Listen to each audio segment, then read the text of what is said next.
Welcome, everybody. We are going to give a few minutes for others to log on. And if you wouldn't mind, if you could please let us know in the chat box where you're from today.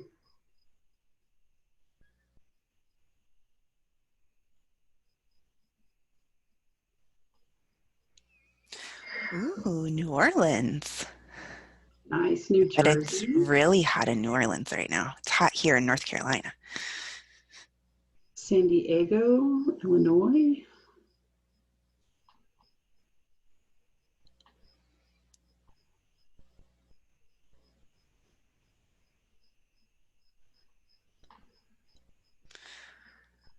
Beaverton, Oregon. Oh, how great.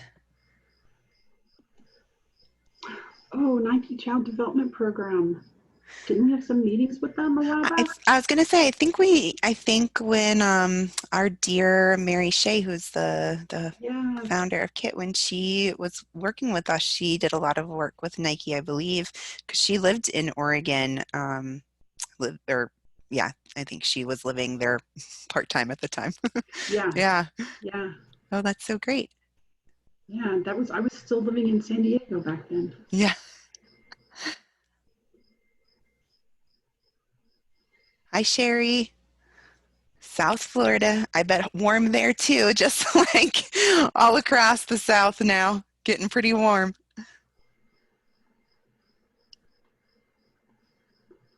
So we will give time for a few more people to come in, but while we're waiting, I'm going to share some information with you. I thank you so much for being here today for the webinar. We appreciate you spending the next hour with us. My name is Janet George, and I will be your host. So please contact me if you have technical assistance difficulties by typing into the chat box and sending your message to all panelists, or you can send a message to an email to support@kit.org. I want to go through a few housekeeping um, information just to explain how the Zoom platform works in case you haven't done it before. You can use the chat box to share comments, ideas, resources, and also answer the instructor's chat request throughout the webinar. Please look and choose all panelists and attendees. That way we can all see your chat responses. Also, if you have content related questions, we're going to ask you to please type those into the Q&A box. That way it makes it easier for us to find the questions. Sometimes they get lost in the chatter. And there's an option for you to enter your questions anonymously.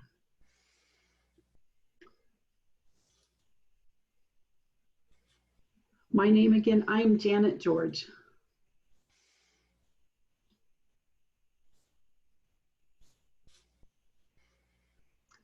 Today's webinar is Getting Back into Our Groove, the Family Program Partnership.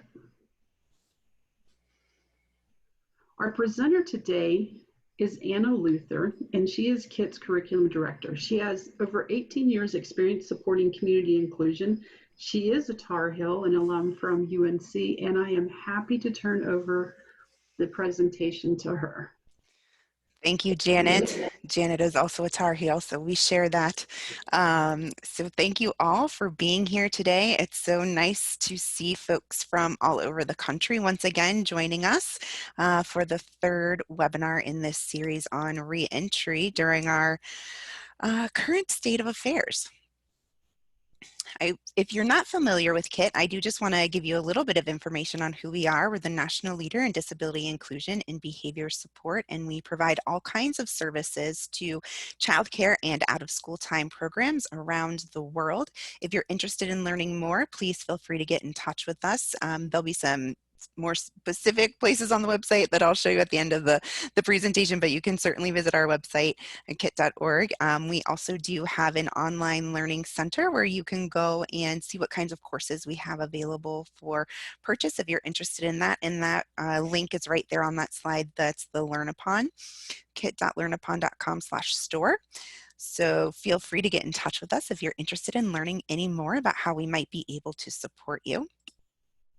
I want to make a mention that if we do have any of our military providers on the presentation with us today, that if you are interested in CEUs for your continuing education requirements as part of your work with the military, then please go ahead and watch the military version of this particular webinar in your online learning center account. That one is all set up to automatically put all the information that you'll need onto your transcript for you to be able to give to any supervisors or any certifying bodies that you may need for that. So you can find that right there at our elearning.kit.org to go straight into your online learning center account.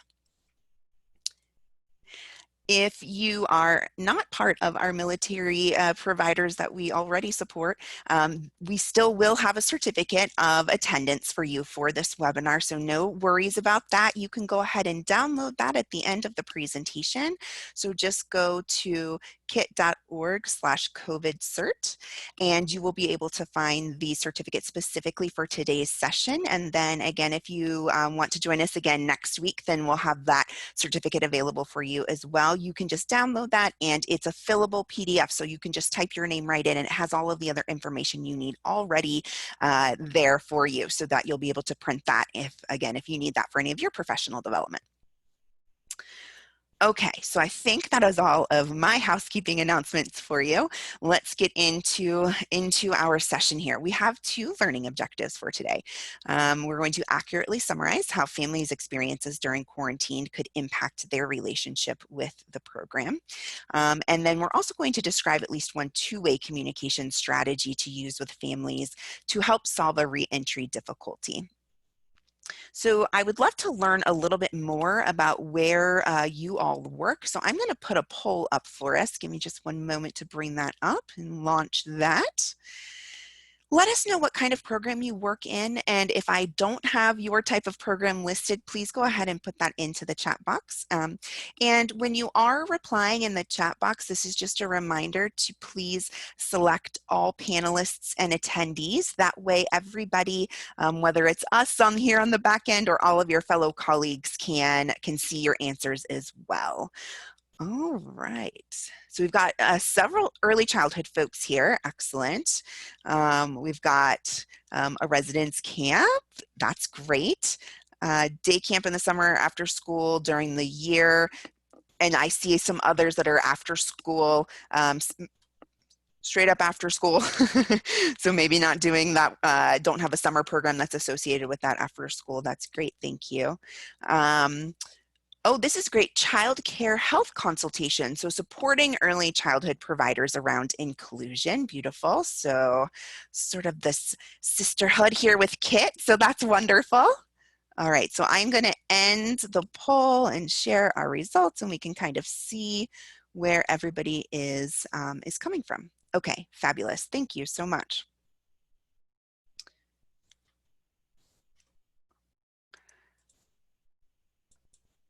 All right, so let's dive on in.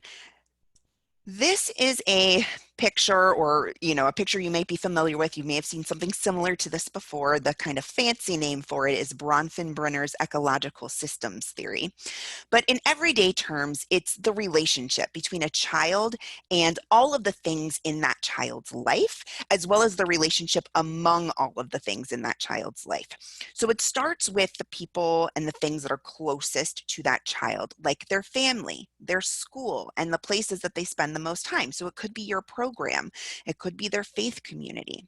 Then we go out a little bit, and that's that broader community that that child is a part of. So maybe it's something like their local school system, and that's impacting them by the kinds of rules that are being made about children's education, which we are, many of us, being impacted around that right now with what those rules are and how they're changing, and what we're looking forward to in the new school year.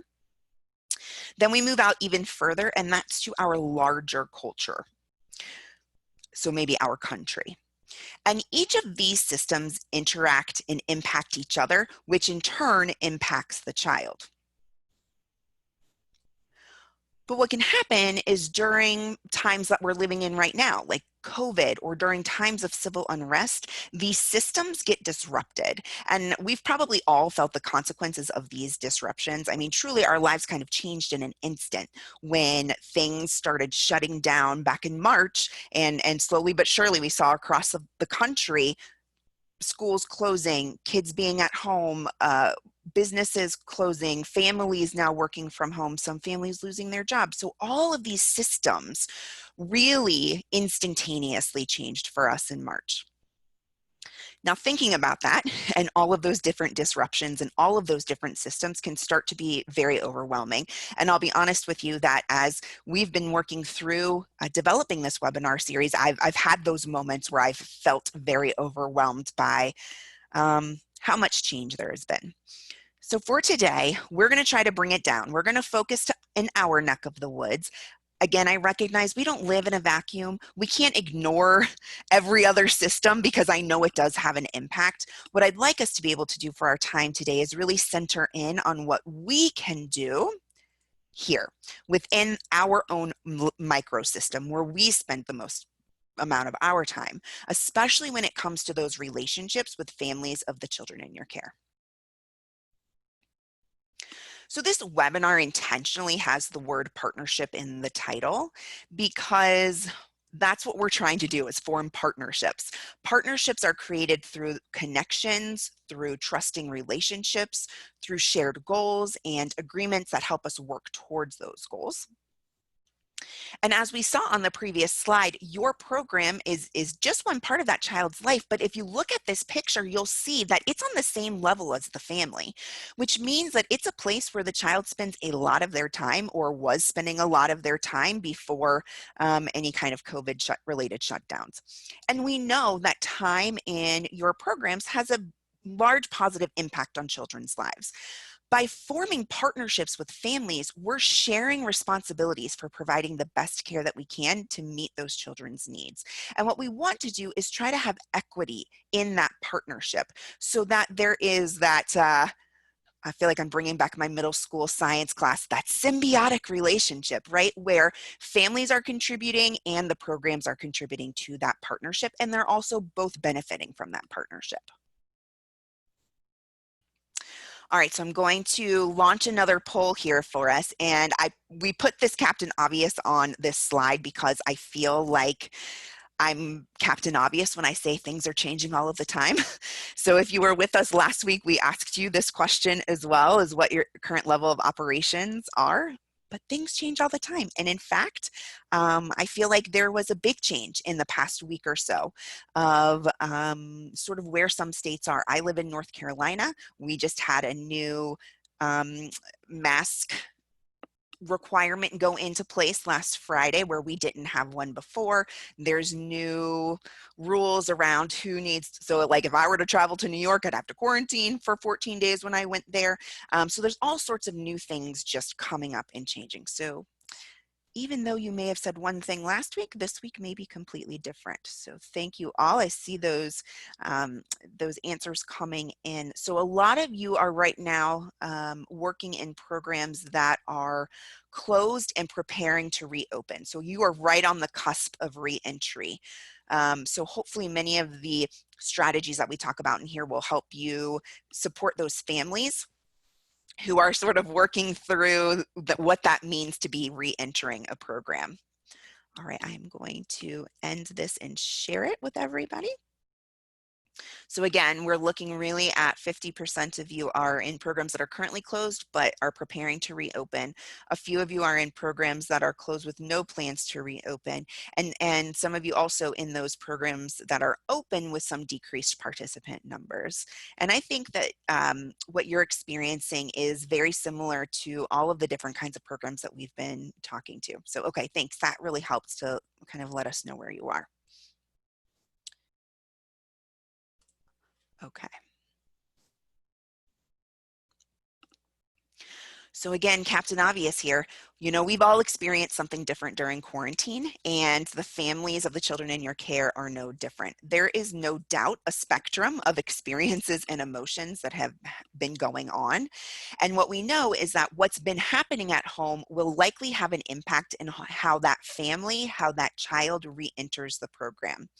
And then there's also a potential for this to impact the family's relationship with you and with the program. So we're going to focus on a few experiences. This is not an exhaustive list, but a few experiences that we're going to focus on today to think about how those home quarantine, stay-at-home order experiences may be impacting and influencing relationships that families have with the program. So one is increased unstructured time for kids. One is high anxiety about the spread of COVID. This could really, we're focusing on the family's high anxiety, but I know that children have some anxiety around that as well, depending on their age. And then the potential for physical and emotional trauma for some of the families that we serve. So those are the three we're going to focus on. Okay, so I have a confession that I have to make to you all. And that is that my daughter here, Caroline, who is 4, has watched a lot of screen time over the past 3 months, and I'm not really proud of this, but it's the reality of the world. She, in this video, this is a screen grab from a video. So I was taking this video because she decided she wanted to read a story to us at bedtime, which was great. And this was a book that my dad had gotten for her. So I wanted to send a video to my dad of her reading this story. But what I realized not too far into the story when she does this sassy little hand thing and says, "You can find my videos on any app." I was like, oh my gosh, she has been watching so many YouTube videos that I promise are age appropriate, that she now is like talking like this YouTuber. And it is making me feel very guilty and worried about being judged by for the amount of time that she has spent in front of a screen.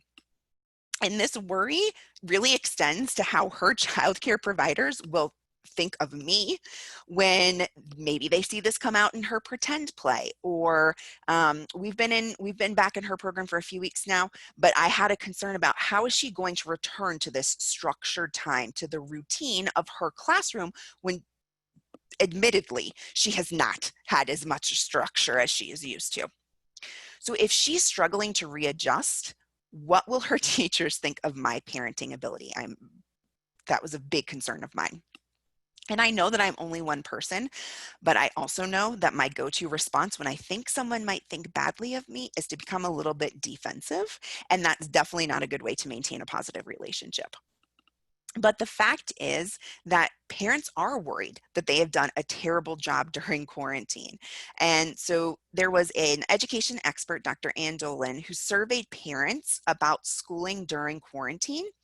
And what she found in these surveys is that most of the families she spoke with felt like they were doing a bad job. Now, even though this survey was specifically related to how parents felt like they were doing with homeschooling during quarantine, I'd venture to guess that it extends to many aspects of parenting in a COVID world. So I'm going to give us one more poll. This one is completely anonymous. This is our self-reflection on how we felt like we have managed life during quarantine. Doesn't necessarily need to be as a parent. I know not everybody is a parent, but just thinking about your general feelings, emotions, reflections on how life was during quarantine.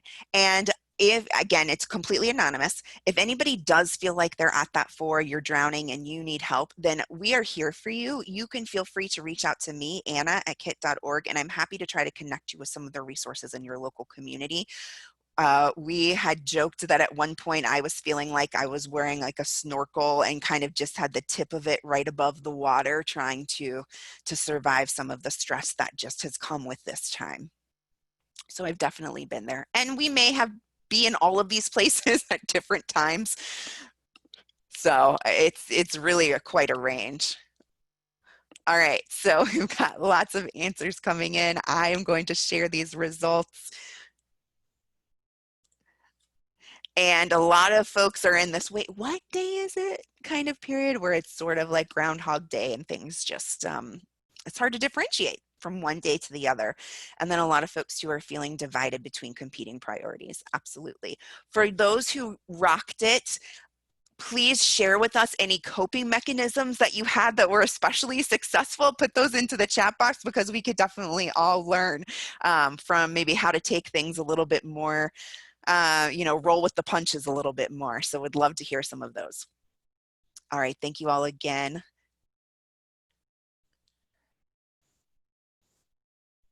All right, so now let's talk about our next potential experience that families have been having.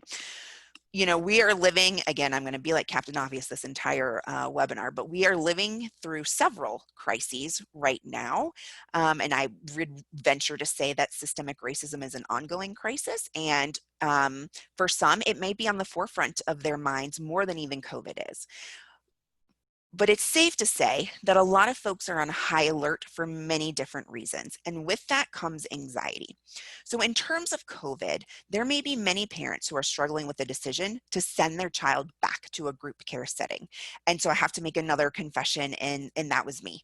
I called our childcare provider 3 times in like a 2-week span to hear about what their increased sanitation and hygiene procedures were going to be, how they were going to keep everybody safe, because it kind of felt like I was having to make that choice, that competing priority, right? I was making a choice between working, which I needed to do, or keeping my daughter kind of wrapped in what I imagined was this safety bubble at home.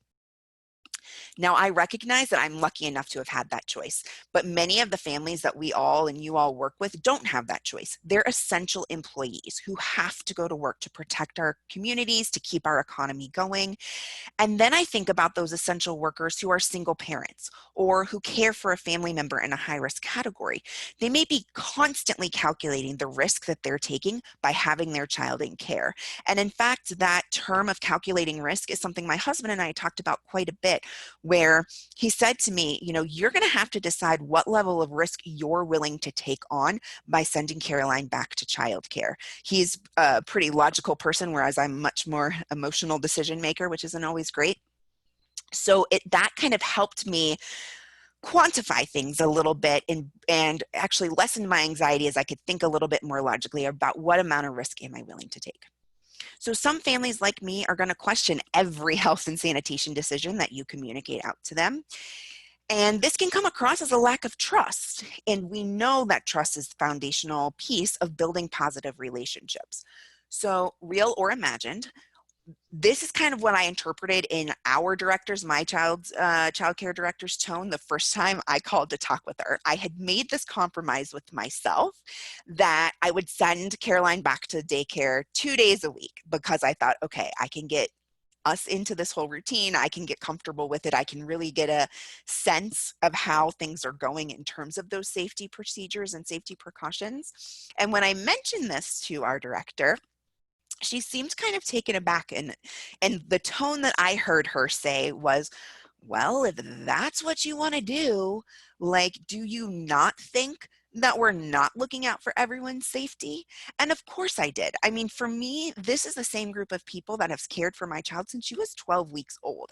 We are in a very small child care center, family owned, with the same teachers that have been there since she was an infant. So of course I trust them, right? Because they helped raise her. But I think it's important to remember that if families are questioning and they're really trying to dig in and ask a lot of questions, it might be because they are calculating what that decision is going to mean for their safety and for maybe even another loved one's safety. That anxiety might really just be playing out in that question. So now we're going to move into talking about trauma. So a trauma is when someone feels intensely threatened by an event that they're involved in or that they witness. And there are many types of trauma that people can experience. So we can see trauma in if somebody experiences bullying, in a natural disaster, there's medical trauma, and of course we know there's physical or sexual violence. And so again, not only are we living through a pandemic, which is being called a global trauma event, we're watching and maybe even taking part in demonstrations that highlight an emerging study of trauma, which is transgenerational trauma. So this is trauma that is passed down through generations because of historically traumatic events. And it doesn't necessarily have to be the event itself. Like we might think about events like the Holocaust, like the years of slavery, but it's also all of maybe the policies and practices that have been passed down through because of those events. So that transgenerational trauma is something that's really being looked at. In the midst of all of these big global challenges and global traumas, there might be some trauma that's happening closer to home. So we know that about 10 million people in the US experience family and domestic violence every year. And there is data to suggest that domestic violence rates are increasing during COVID quarantine, which is actually a common trend during national disasters and that they've seen in other pandemics. So they're thinking that this is a very similar trend, the researchers are, to what they've seen in other circumstances that would be comparable. We also know that trauma has a significant impact on mental and physical health. So all of the research on the effects of trauma on the brain and on long-term health tell us that we need to be prepared to support emotional well-being of families during this time, especially those who have experienced trauma and may be continuing to experience it. So you might see lots of different ways that this plays out. Perhaps you're seeing families who are a bit more standoffish because there's feelings of shame or helplessness that are happening. Maybe they're living in fear of retaliation. You know, the old saying goes, you never know what's happening behind closed doors. So I think what's important here is to have that mindset and to know that this is something that families may be experiencing. I am guessing that there may be some families perhaps in the past where you have had to make some reports to your community social services agency. And I would just want to put out a quick reminder there that if you are unsure of your reporting protocols, to check in with your director or site coordinator. You know, you've got these families who have really probably been on your mind as you're anxiously awaiting for them to come back because you know that you are that safe place for them. So again, just remember that lens of, especially if you know that families have experienced any traumas in the past, what impact that may have on their reentry into the program.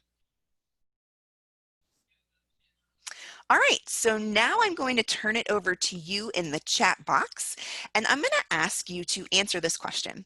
How might a family's quarantine experience impact their relationship with you or with your program as a whole? Now, I know, again, many of you are not actually in or opened up yet, so kind of be thinking through if there's families that you've worked with in the past or just in general, how might what's been going on during quarantine impact that relationship with the program?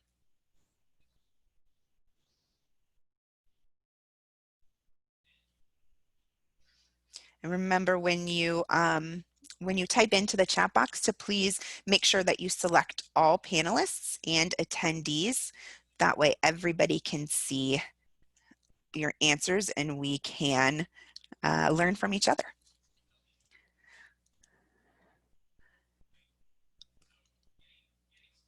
So how may that family's quarantine experience, some of those things that we've just been talking about, impact their relationship with the program?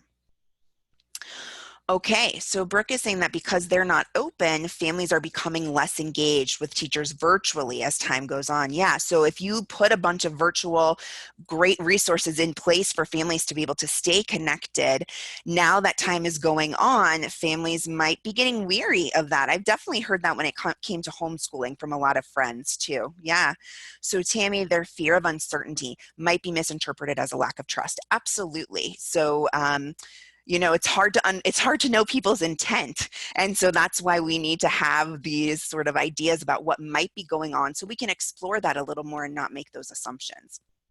So Haley says they might want to be there to supervise a class and see how we keep the children safe. Yeah, you know, you can read about all of the health and safety procedures that are happening, but sometimes seeing it is helpful. Then we come across when families aren't necessarily allowed in the building, depending on what your rules might be. Yeah. So Sherry, they may not want to talk about their experiences, absolutely, or may want to spend or want to spend more time than we have to spend with them, which can build or divide our relationships. Yeah, I mean, they might have so much going on that for them it's sort of like, you know, I've definitely heard for some families that having programs open back up is going to be a relief for them, because some families are feeling overwhelmed and they're in that push and pull of competing priorities. So, and then Jody saying we may have a time of starting anew. Yes, this is totally a time of starting anew. Thank you for saying that. You know, we've been talking about sort of this new normal, and I keep reflecting on that term, and I've certainly used it a lot, and I keep thinking, is it a new normal, or are we, you know, is trying to hold on to anything we've done in the past the right way to go? You know, I don't know what the right answer is, but there's definitely a lot of reflection on, is this going to change the way that we, for a long time, engage with kids? And Robin, they may have unrealistic ideas about what would make their child safe. There is no doubt that there are a lot of perceptions about what is the right thing to do, what is the safe thing to do.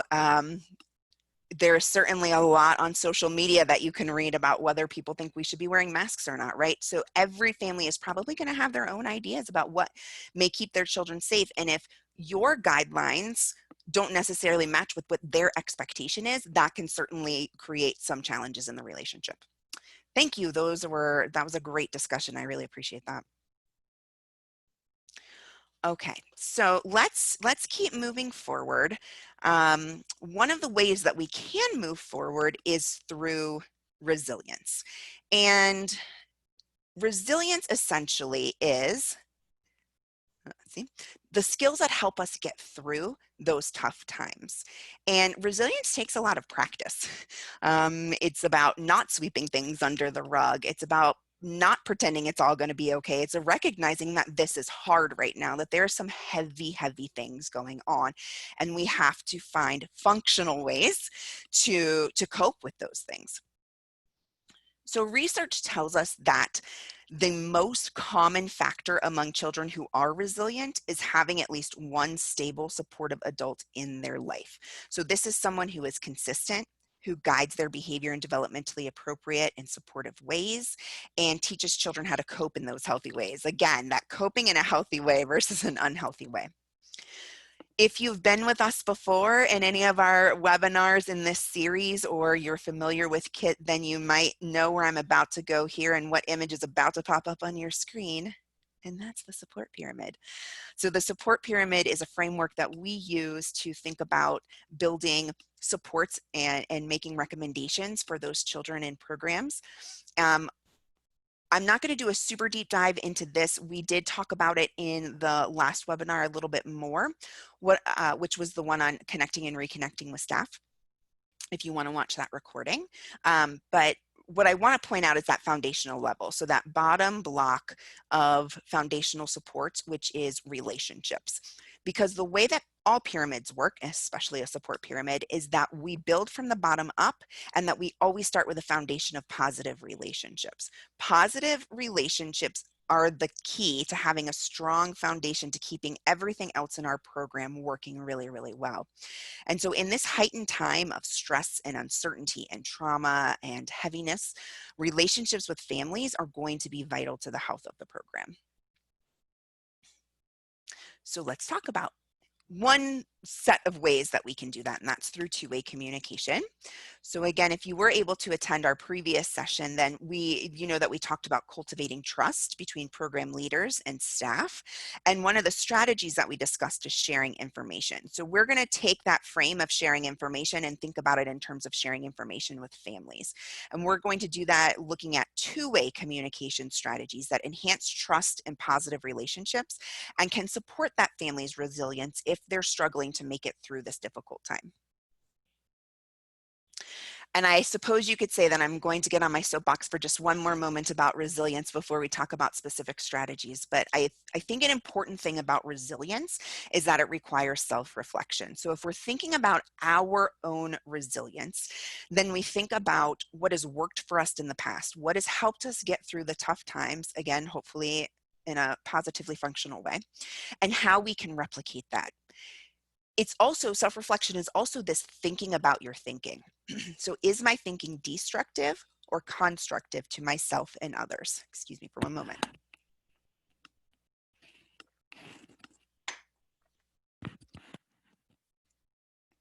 So this kind of self-reflection, where we're really thinking about our thinking and have we been destructive and constructive in relationships and interactions in the past, is something that we can do when we're thinking about those previous interactions with families. You know, we've all been there. I certainly have. We've all said things to families that we wish we could immediately take back. I will probably never forget the series of voicemails from a mom when I worked in community inclusion, where I had severely messed up and I had broken trust with her, and she let me know it, which I deserved. Taking responsibility and recognizing what to do differently next time and then following through on that intention can help to rebuild trust. But that whole entire process really starts with self-reflection. We have to be willing to take that step back and think about our interactions and what's worked and what hasn't. All right, so I'll get off my soapbox and we'll start talking about strategies. We're going to talk about 3 phases of communication. So before or at the beginning of children returning to programs. So for many of you that are getting set to reopen, some of these might be especially helpful to think about or enhance what you're already doing. We're going to be talking about during program operations, and then we're also going to be talking about ongoing communication. And with all of these strategies, to truly have that effective two-way communication, we need to consider if our families are going to need any accommodations. So do you have families for whom English is not their first language? Do you have families who are deaf? Do you have families with visual impairments? So thinking about any of those accommodations that you may need to make in order to ensure that families are going to be able to access the information, understand it, and respond to it. That's really the only way we're going to have effective two-way communication. All right, so we will start at the beginning, before and at the beginning. And again, I think even if you're sort of in program operations and maybe have been for a bit of time, these might be helpful as things change. Or if you're in a program where you're open, but you're like a summer camp and you've got children who are rotating, right? They may not be there for the entire summer. They may be there for 1 or 2 or 3 sessions at a time. So this might be helpful to, as you're kind of, you have that rolling enrollment through your different sessions. So the first thing I want to talk about is this re-entry intake process. We all have intake processes in our program. So think about how you might need to just reframe it a little bit as you're thinking about re-entry after a time of quarantine. So one thing you might consider is giving families an all about me handout to complete. So an all about me or all about the child handout. And we actually created one that will be available to you when we send out the email with the recording link for this webinar. So you'll get this and a couple other things I'm talking about, as well as the slide note handout. But here's just a screen grab of what it is that we created that you're welcome to use or welcome to adapt for what works for you in your program. Depending on the age of the children that you do work with, some children will be able to fill this out themselves. They could write, they could draw to answer the questions. For some, especially in our early childhood programs, families may sit down and do this with their child together. If you're working with really young children, those infants and toddlers, then the family is probably going to be filling this out themselves. But you can ask questions like, what was the best part of being at home? What was hard about being at home? What they're looking forward to doing in the program? What they're worried about? And I think especially, again, if you're working with very young children, is what developmental leaps have happened during quarantine. So this might apply whether or not these are children that you worked with previously or not. So you think about a toddler who is going through potty training, right? So is that something that started happening during quarantine? That's going to be a big shift when they come back to the program. Or any other developmental leap, even if this isn't a child that you've worked with before. So that's all about me. And again, you'll get a copy of that. The next one is 5 questions to ask families. And We actually have a non-re-entry version of this that we adapted. So a non-re-entry version of the 5 questions to ask families, just like this one, is not something that you would hand to families and have them fill it out and give it back to you. It's really a way to help guide a conversation, have a facilitated conversation. So what we did was took that and again reframed it through this re-entry lens. So our original first question in our 5 questions is, what does your child do that makes you smile? So that's what you would ask to the family. What does your child do that makes you smile?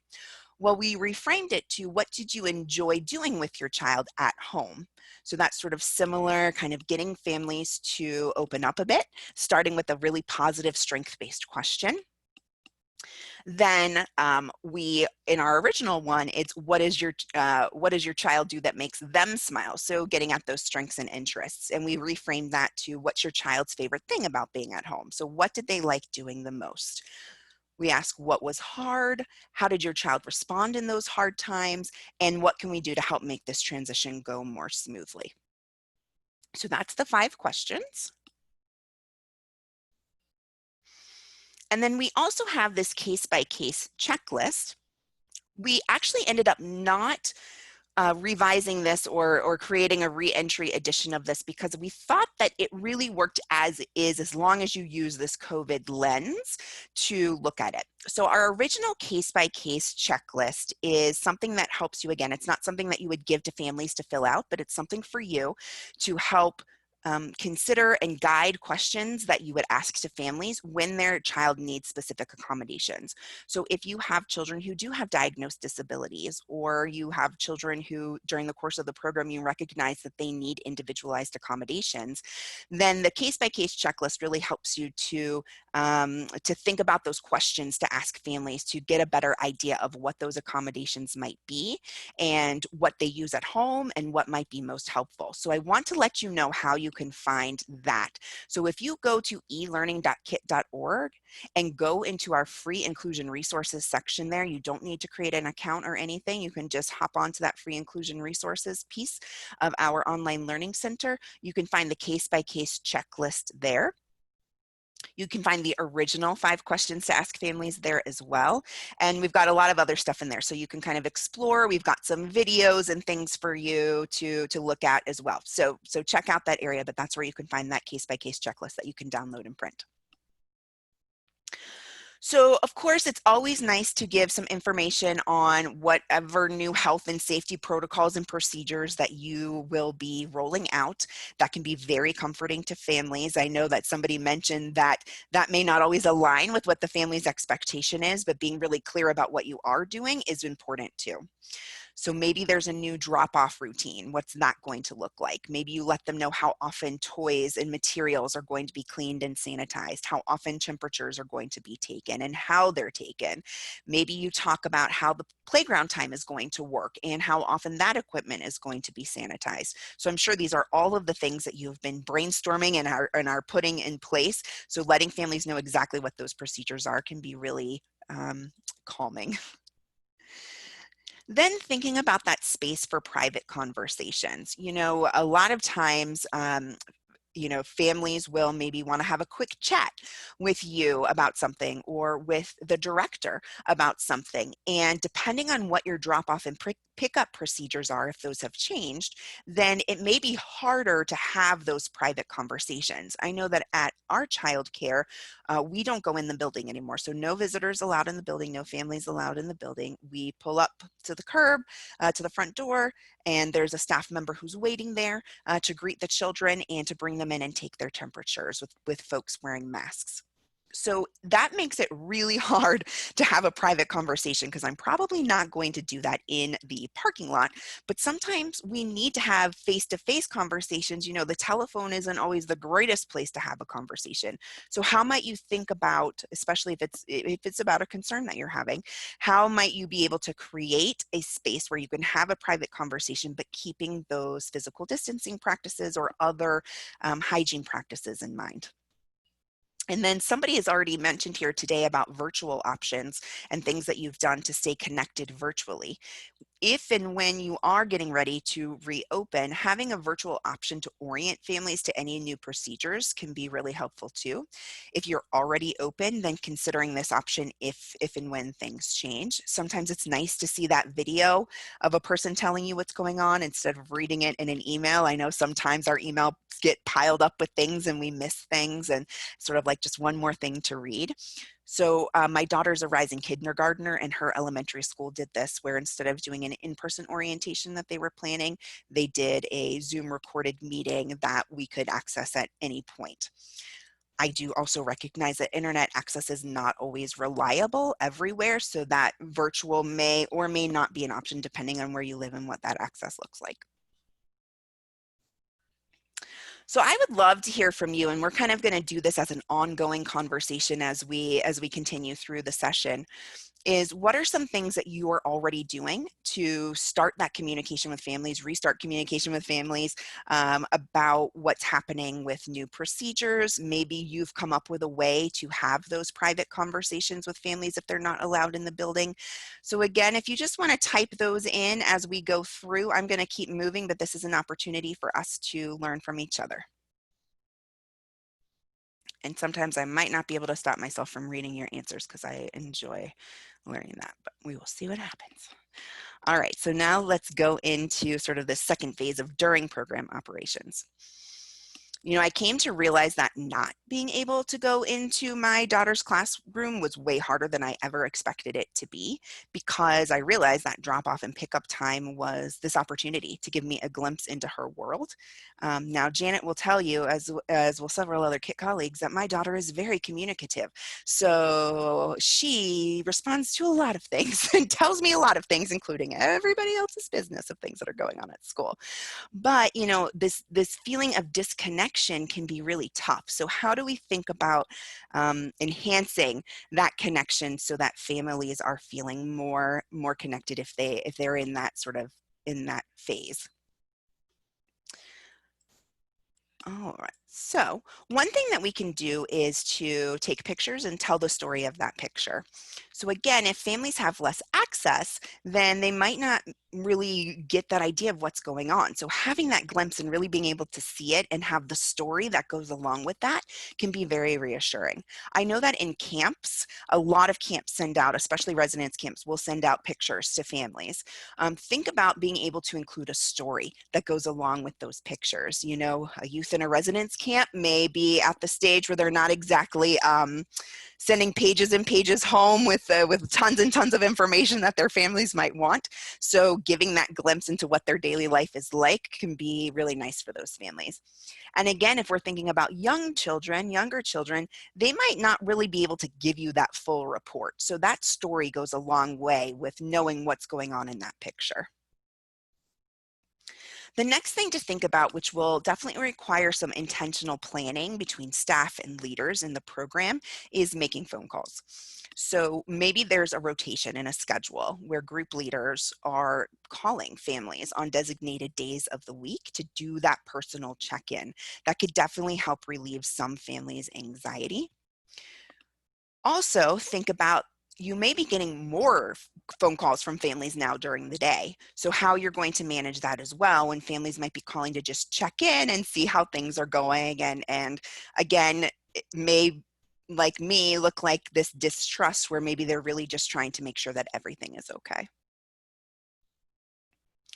Thinking about a daily log. I know this is something that's very common in our really early childhood classrooms, like our infant and our toddler classrooms, but think about a daily log that is developmentally appropriate, age appropriate for all ages. So this could be something where if you are in a situation where you have families who aren't allowed into the building at drop off and pickup, again, another way for the family to get that glimpse into what's going on into the program. Perhaps the group leader, the lead counselor, is able to jot down a story, a highlight of the day, just a really quick story to be able to give to whomever it is who is escorting children in and out of the program, and being able to give that information to families. And then thinking about a weekly newsletter. This is something that a lot of programs already do, but may become even more important during this time. So again, a lot of times it's about giving families a glimpse of what's going on. Maybe you are letting them know what virtual field trips are coming up. Maybe it is some nugget that's from your activity plan. You know, if you do have a special activity coming up, if you're in a program that uses the character counts curriculum, maybe you're sharing with them some of the ways that you are helping youth to embody those characteristics. And there's maybe even things that they can do at home. Maybe you've got some planned art activity. So those are things that families can sort of use in two ways. One, again, is to have a jumping off point for conversations with their children. But the other is maybe they can kind of take some of that and incorporate it into what they do at home.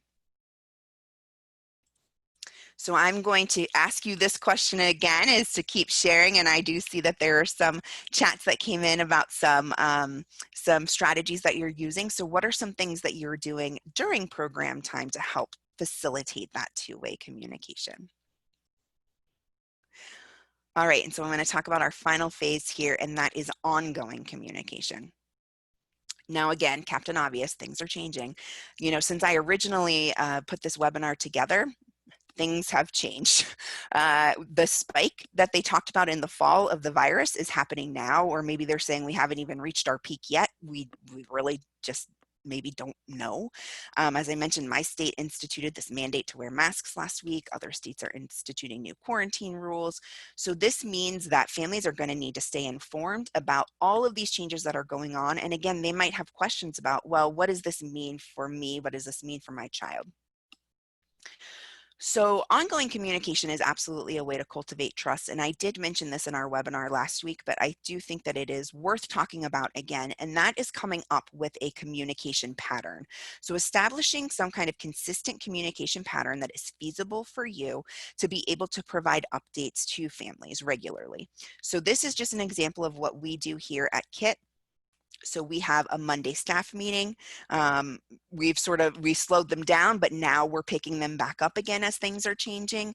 We get a Wednesday email that is COVID related that goes out from our CEO. We do a Thursday less formal check-in with each other.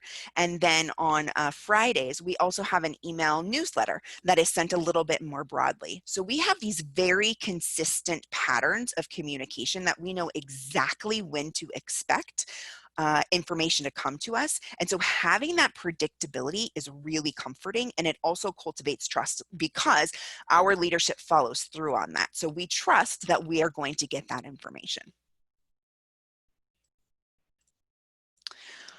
All right, so I am going to turn it over to you one more time, and depending on where you are in terms of program operations, we can do this a couple of different ways. If you are already open and working in your program, think about one re-entry, specifically re-entry related communication or relationship difficulty that you've encountered with families. Of the communication strategies that we've talked about, which one do you want to try to address that difficulty and why? If you haven't returned yet, if your program is not open, what challenges are you anticipating having? And what of these communication strategies that we've talked about do you think would be helpful in helping to solve some of those?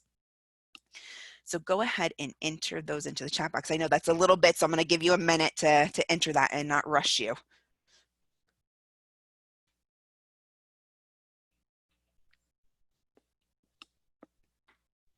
And I should also say, if you are watching the recording of this, then this is something that you can jot down on your slide note handout or other paper that you're using to take notes on so that you can have time to work on this reflection as well.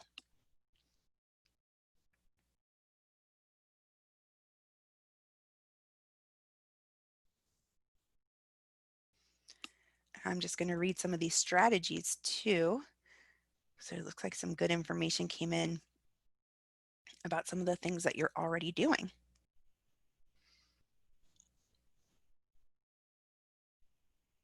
Oh, great. So Steve talks about having done a virtual summer camp.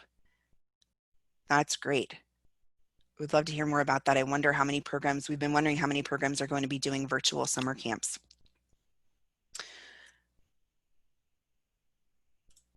Okay, so Melissa, I like the idea of the all about me questions, especially for infant families. A lot changes in 6 months of their lives. That could not be more truthful. I mean, that is certainly, infants change so rapidly that if they've been home for a period of time, then a lot's going to change in their development. And having that information ahead of time is going to help you know where they are, and, even thinking about, are they moving into the next classroom when they come back into the program? All right, let's see here. I see a few more that have come in. So Haley, students do not always have access to materials that we would use in person. So we mailed supplies to all participating children for virtual summer camp as well. But yes, absolutely. So we do. In our programs, we have lots of really cool things that families don't always have at home. So being able to send those materials is awesome. That is great. Brooke, I think that we will have some difficulty explaining that preschool group sizes have changed. Yes, so not all children would be able to return. We're not back yet, but I expect this to be hard. Yeah, I'm right there with you. I know we've talked to a lot of programs who have talked about and worried about this, about sort of the equity in re-entry when group sizes are going down. How do you make those decisions? What kind of priority order do you create, and how difficult that might be to families who have always relied on your care. So I know that that's going to be a very difficult conversation too. Jody says, I think the video will be very helpful, and maybe a Zoom call with the teachers to show the children and families how the classrooms look.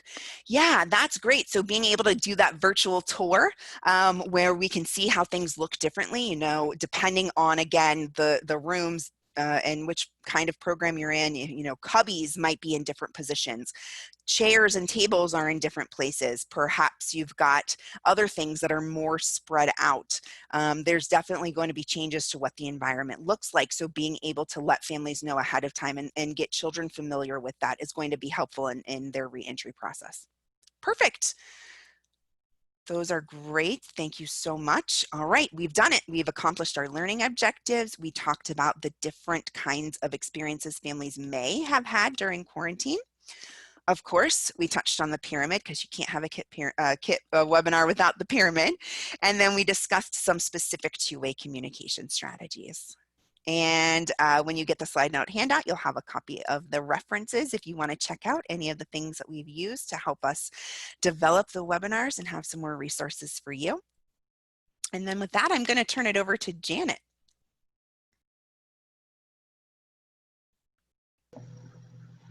Thank you, Anna. I appreciate it. And thank you for sharing so much information with us today.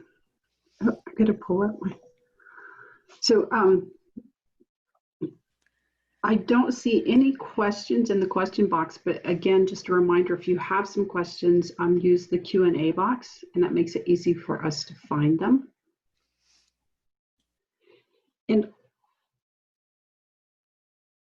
also, can you move it to the next slide for me? Oh, sure. Sorry about that.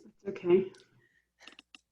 So our next webinar is going to be getting back into our groove, accommodations during COVID, and that'll be on July 9th. So we invite you to join us for that. And in the meantime, we really hope that you will continue to take advantage of the great services that we have to offer. You can see information for our online learning center, our call-in inclusion support center, and many other services that we can provide. And as Anna mentioned earlier, there are a lot of resources available for free, but we also have a lot of resources to try to support you and your families. We would also like to invite you to stay connected with us through the social media channels. So here are all the various platforms that you can find us at. And we appreciate you spending time with us today. We hope that you're taking away many great tools and tips to take back to your program. And remember that we are here, KIT is here as a partner and resource. So please reach out and let us assist you in any way we can. I've not seen questions come in through Q&A. I don't see any in the chat box either. Can we mention one more time? I just want to remind everybody that if you do need a certificate for this particular webinar, certificate of attendance, then let's see if I can, I know I put it at the beginning, but you can go to kit.org/COVID-CERT, so COVIDCERT, and I had it at the very beginning. It's in the chat box. Oh, perfect. Okay. Yeah, Tammy put it in the chat box for us. Okay, fabulous. So they can click on that. Thank you, Tammy.